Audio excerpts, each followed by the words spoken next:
everybody. So the slideshow, just as a disclaimer, is going to look slightly different because it's a PowerPoint and it doesn't connect the same way. So all the information will be on here, but there might be a few things like you can see where stuff overlays and stuff. So I'll do my best to just talk about it anyway, so that way you're understanding what's going on. So let me introduce myself. My name's Ian Duncanson. I'm a financial educator for Michigan State University Federal Credit Union. So our closest branch where my office is located on M15 in Clarkston, right on the other side of the freeway. What's really cool about this experience is that I actually went to Clarkston schools. So I went to Clarkston, what's now Clarkston Junior High, back when it was Clarkston Middle School, for 6th and 7th grade, and then went to Rochester schools for 8th through high school. So I'm really excited to talk about this today. I'm going to move through relatively quick because there's a lot of information, and then we'll have some time for questions at the end. So let me get started here. All right, so with budgeting. Budgeting 101, it's very simple to budget and it's important. So because of budgeting, I have been able to go on vacations, I've been able to get a nicer car that I really like, I've been able to rent my own apartment without having to deal with roommates, I'm able to go out to eat whenever I really want to, and that's all because I budget every time I get paid. So I know budgeting sounds like a really boring kind of topic overall, but in reality, being able to budget is really just planning how you're going to spend your money, making sure that the things that are the most important are taken care of first, and that you're leaving some for savings, so if something happens, you're not suddenly going to the bank for a loan. So, can anybody tell me what they think is in common between all four of these celebrities? Just raise your hand. Yeah. What? No, it's not that. Good guess, though. What's another? Anyone have another guess? Yeah. They were rich. So all four of these people made lots of money, and all four of them have either filed bankruptcy or come very close to filing bankruptcy. So the reason, yeah? Yes, but still, regardless. So the reason for that is that they couldn't control their spending. So what's called lifestyle inflation, as you earn more money, you also spend more money. So just because you're making more money doesn't necessarily mean that you have a better handle on budgeting or that you're not living paycheck to paycheck. It's all about how you handle your money. So the bad news is that you can't have everything. Even rich people have to make choices about what they're going to buy, what they're going to spend their money on. And you're never going to get to the point where you feel like, if I can just buy this one more thing, I won't need to buy anything. Then I'm done. I'm happy. So the good news is that, as I mentioned at the beginning, with some discipline, your goals can be achievable. So if you want to take that trip to Europe, you want to buy that brand new car, you want to live in an apartment on your own, or consider buying a house, those things are possible as long as you pay attention to what you're spending and plan your expenses. So budgeting really is a habit. It's something you have to get used to doing, and studies have shown that you can form a new habit in as short as 90 days. That's just 3 months of like keeping track of your expenses, making sure that you write stuff down and not spending all of the money that you have left over, making sure to put some in savings and things. All right, so little guessing game here. So these numbers are all for East Lansing by Michigan State, just to give you a picture of about how much things cost. So a one-bedroom apartment in East Lansing is almost $800 a month. So that's pretty expensive. I would not be able to pay that much per month by myself. Groceries for 2 people is about $384 is the average. So that's about $200 a person per month. And that includes normal going out to eat and everything else. So that's just groceries.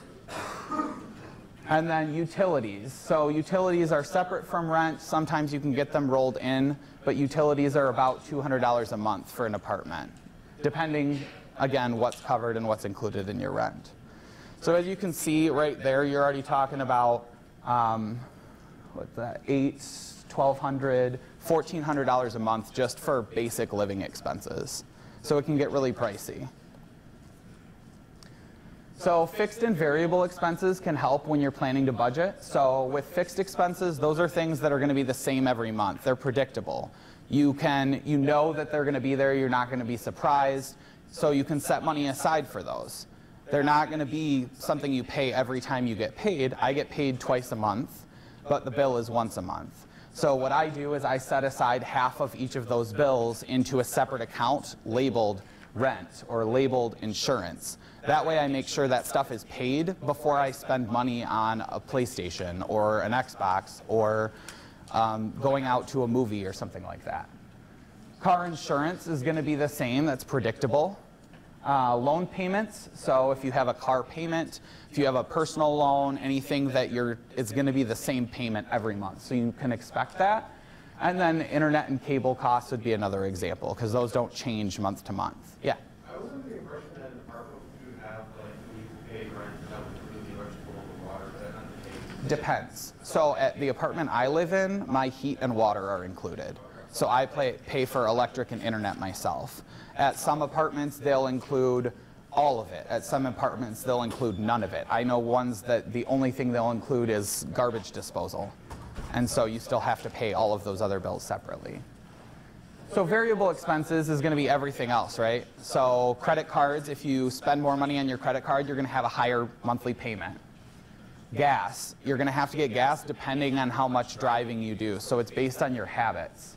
Utility bills, if you're paying those yourself, those can vary. If you're going to use a lot more heat in the winter, you're going to use a lot more air conditioning in the summer, which will usually, if you're in an apartment, that's electricity.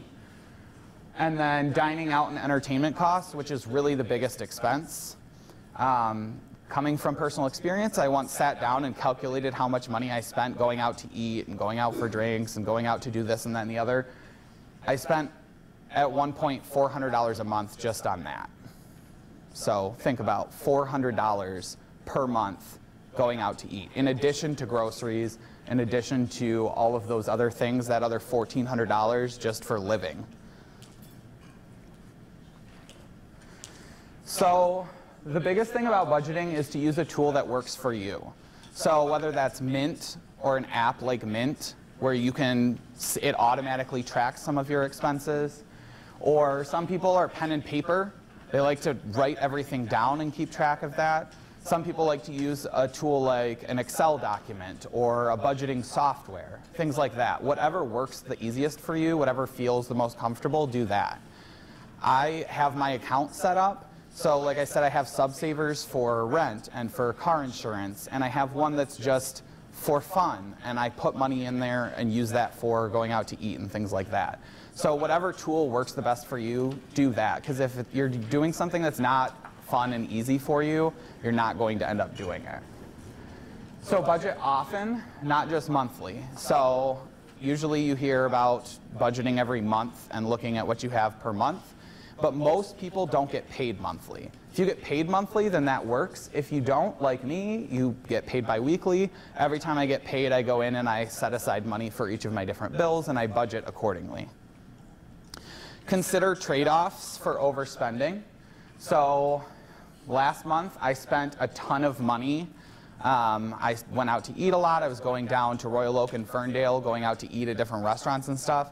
And now I'm living very frugal and grocery shopping and eating at Taco Bell and Subway to save money.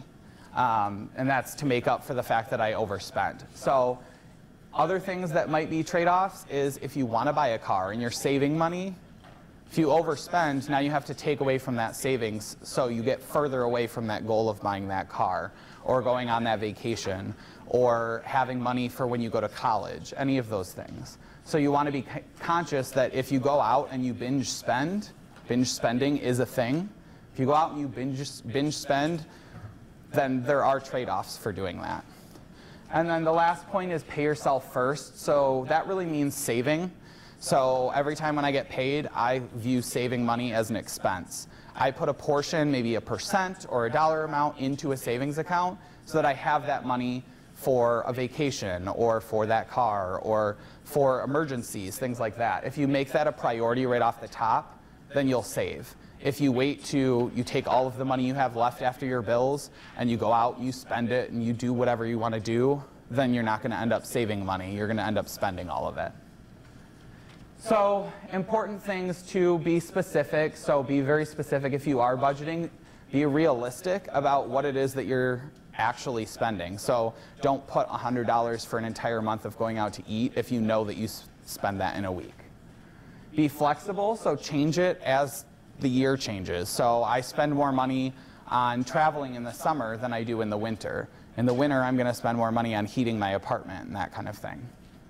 And then be consistent. So get used to doing it. And when you do it regularly, it doesn't become that much work. You've already done the hard work of formatting how your life is, and you can just kind of tweak it as you go. All right.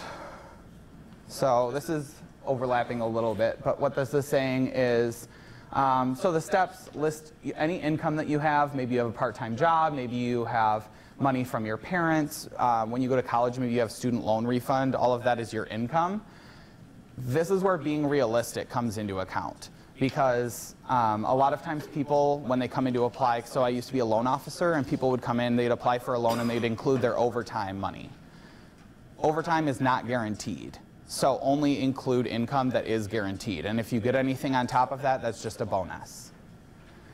Then list any recurring bills. So those are the fixed expenses that we were talking about, things that you know you're going to have to pay every month. So the reason credit cards is on there is maybe you're just making the minimum payment, you're not charging anything new. Maybe it's $25 every month, so you can factor that in.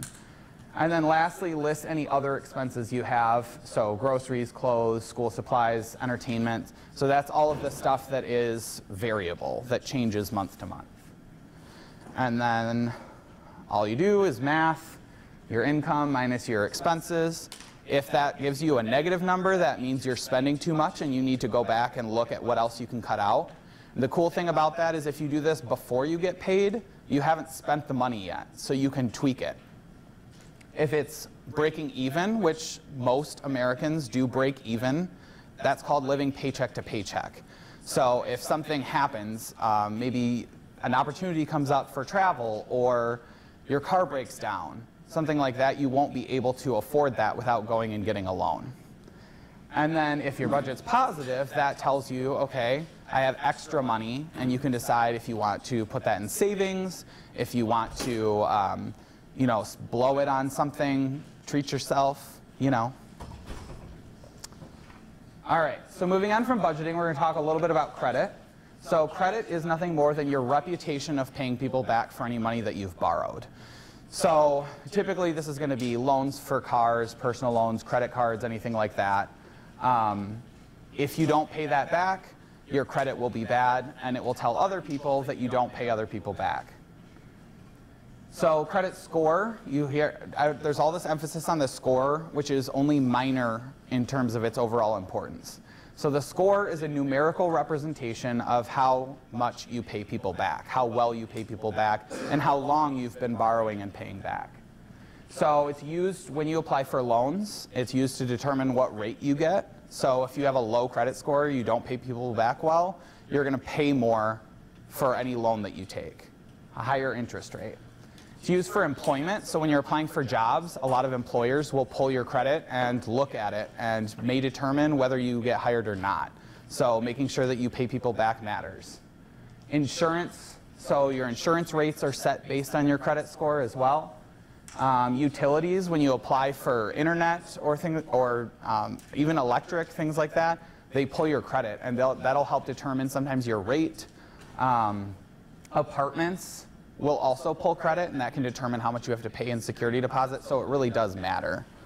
And then lastly, the report summarizes everything that the score is calculated from. So the report is the most important part. That is telling people all of the loans that you have, how you've paid on all of those loans, etc. So credit score is determined by a number of factors. So there's no one thing that you can do that will make your score high. So the biggest category that goes into it is your payment history. So that is how well you're paying people back on any loans. Every payment that's on time helps to build your credit. If you miss a late payment, it can actually drop your score by as much as 100 points. So that's important to know, that it has a huge impact. It signals that there may be something wrong. You may not be able to afford the debts you have, so you're riskier. That's why the score goes down. The next biggest is amounts owed. And that is a little misleading. So it's not the dollar amount that you owe.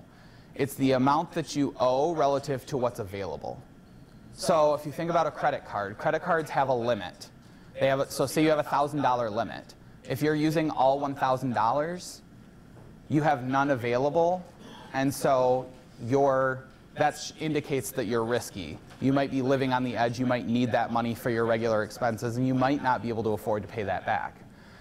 But if you have a limit of $10,000 and you owe $1,000, you still have $9,000 available. So as far as creditors are concerned, you're living well within your means. You clearly don't need that extra $9,000 for your regular expenses, and therefore it helps your score. So typically the guideline is to keep any credit cards and things that you have at about 50% or below of what you have available. So when you get your first credit card to build credit, having a higher limit is actually a benefit, because then you can use some of it and not have it maxed out. Maxing out a credit card can be one of the quickest ways to hurt your score, and paying off credit card debt can be one of the best ways to help your score. So whenever you hear about places that say, like, we're going to help you clean up your credit, your score is going to shoot up super fast, the biggest thing that you can do is, number one, make sure that everything's being paid on time, bring anything that's late current, and then the number two is going to be paying down as much credit card debt as you can. Next, length of credit history. So that just happens with time. So the sooner you start building credit, the better. And we'll talk a little bit later about the best way to do that without having to pay extra money. And then, so length of credit history, the longer that you have that, the higher your score will be typically. Now that's an average. So I got my first credit card when I was 18. So I have all of this credit history from that. But if I open a new credit card tomorrow, it's going to be the average of that one I've had for a long time and the new one. So opening new accounts repeatedly will continue to lower that length of credit history. And then the last two, number of types of credit. So that means, do you have credit cards, home loans, car loans, personal loans, things like that. Those will all hold different weights, and having a variety of those just comes with time as you get those different types of loans. But having those different varieties shows that you're paying back multiple different types of things. Because if you have a home loan, chances are you're going to pay that home loan because you need to live in that house. But if you have a credit card, are you paying that? Because if you don't pay that, you're not going to get kicked out of your house. So it helps in the overall portfolio. And then the last one, it might be kind of hard to see, is new credit. So that is every time you open a new account, it's what's called a hard hit on your credit score. It shows that you're asking for more money, and that can bring your score down a little bit each time you apply for new credit. The one exception to that is if you're car shopping and you go to a dealership or something like that, they run 3 or 4 different financial institutions to get the loan through. That is going to count as one inquiry because you're doing it to shop around, and you can do that, I believe, within a 45-day period, and it'll count basically as one inquiry. It won't hit you every time you do that because you should be able to shop around for house loans, car loans, that kind of thing. So a little more on credit cards. So credit cards, as I mentioned, have a limit. They can be issued by a financial company like a bank or a credit union, but that can also be if you go to retail stores. A lot of places ask, would you like to save X% of money by opening the credit card today? When you do that, it is a ding to your credit. It is shortening your length of credit history and so forth. So you want to be careful about the number of times you do that. So they're allowing you to borrow money as needed to make purchases. So interest can be charged for any money that you borrow that you don't pay back by the due date. So that's the cool thing about credit cards as far as credit building. If you pay off the amount of money you borrowed every month by the due date, you don't pay any interest on it.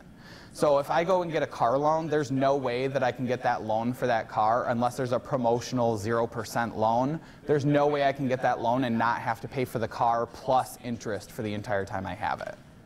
With a credit card, I can start buying my groceries on my credit card that I'm already buying with my debit card, pay them off every month, not pay any interest, and I'm starting to build credit. So that's why credit cards can be a really powerful tool. A lot of college freshmen open credit cards when they start because they're a way to start building that credit, get a good score. Then in a couple years, when you want that car loan, you're going to get a lower interest rate and end up paying less and be more likely to get approved because you've already started demonstrating that you can pay on time. So interest I think of as like the rental fee for any money you're borrowing. So with credit cards, they can range from 8% all the way up to 28%. So that's really high. That's an annual rate. To give you some perspective, most home loans are about 3 to 4%. Most car loans are about 2 to 3%. So with credit cards, if you're not paying it off and you're carrying that every month, the minimum payment pays basically just the interest. And so you can take a $100 purchase and end up doubling how much you pay because of interest. So this one we already talked about a little bit. This one didn't turn out, but basically what this refers to is if you have the same, so say you owe $1,000, that same $1,000 is, as we talked about, on a $10,000 credit card is more positive for your credit score. It's less impactful because you're not using as much. Whereas if you had that same $1,000 on a limit of only $1,000, then it's going to hurt your score because you're using all of it. So some pros with credit cards, there is purchasing power. So it can allow you, if you want to go on a vacation or you want to do something and you don't have the money right now, but you know you're going to be able to pay it later, you can make those large purchases and pay them over time. You do have the ability to build some positive credit history and start building your score. They're great for emergencies as long as they're not maxed out, so that's another reason to keep your balance low. If my tires all of a sudden break down on the highway, I need to be able to pay for new tires immediately. And having that is better than having to go to the bank and see if I'll get approved for a loan. And then they do come with fraud protection. So if you're using it online, you're using it at a store, someone hacks the store and gets your credit card information and starts making charges, you can dispute those. You sign an affidavit saying I did not make those charges, and in most cases you get your money back. So that's pretty nice. Some cons are, as I mentioned, paying interest, so it can double or triple the cost of whatever it is that you're buying. There are late fees and sometimes annual fees. So if you don't make your payment by the due date, you could get a late fee tacked on. Annual fees, some credit cards, a lot of the rewards ones that you'll see advertised actually charge you every year just for having the card. So it's important to look at that when you're deciding which one to open so you're not getting charged money just for having that card. It can be easy to spend, so if you don't have self-control, you could end up spending way more than you intend, and if you're not tracking it, you don't necessarily know. So you have to be able to control how much you're spending. Check your balance regularly. Sign up for e-alerts to get a text message when your balance goes above a certain amount and things like that. And then obviously if you're making late payments and maxing out the credit card, it will hurt your score and create bad credit history. So one last thing with credit cards, this is what's called a Schumer box. You'll see this list for any credit card that any information that you see on a credit card is going to include that. And that's called a Schumer box. I think of it like nutrition facts for a credit card. It has the same information for every card no matter what, and it's required by law. So if you're deciding what credit card you want to open, lay a couple of those out side by side and see how they compare. It'll tell you what interest rate you would likely get. It'll tell you what overdraft fees or late fees there are, if there's an annual fee, things like that. And it's very easy to read, so you don't have to read through all the fine print. I know I don't like to read through all of the fine print and disclosures. And then the last topic here is identity theft. So I'm going to just read some facts about it. So over half of ID theft is committed by someone who personally knows the victim. So a lover, a spouse, a sibling, a parent, a neighbor, a coworker.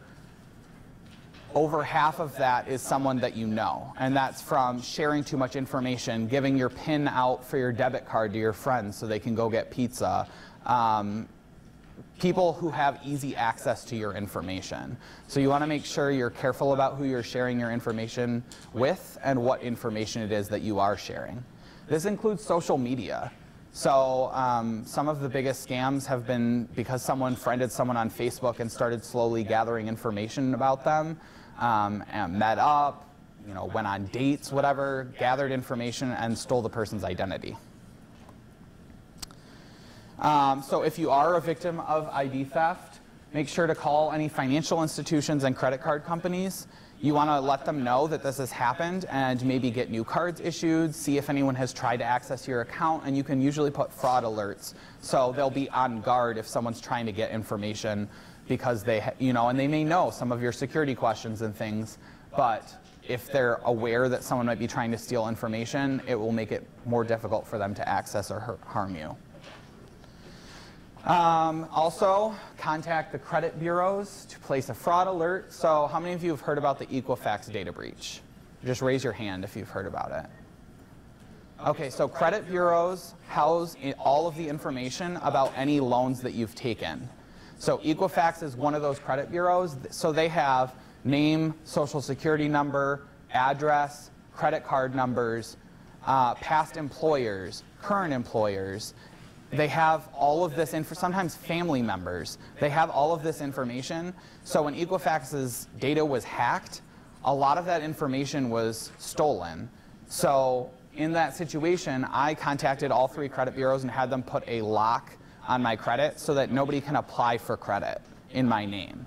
If I want to apply for a new loan or I want to apply for credit, I have to give a special PIN to whoever's going to be pulling it. So I could go to my credit union and say I want to apply for a car loan, give them the PIN and they could access it, but nobody else would be able to see it. So you can place those fraud alerts or freeze it. File a police report. So filing a police report can help back it up if there are charges and car loans and things taken out in your name. If you filed that police report, it helps to back up that you did not do this. You already submitted a legal report indicating that someone stole your identity. Check your accounts regularly, which you should do anyway, but maybe check your account statements, your credit card statements, make sure that nobody is doing anything with it. Read emails carefully.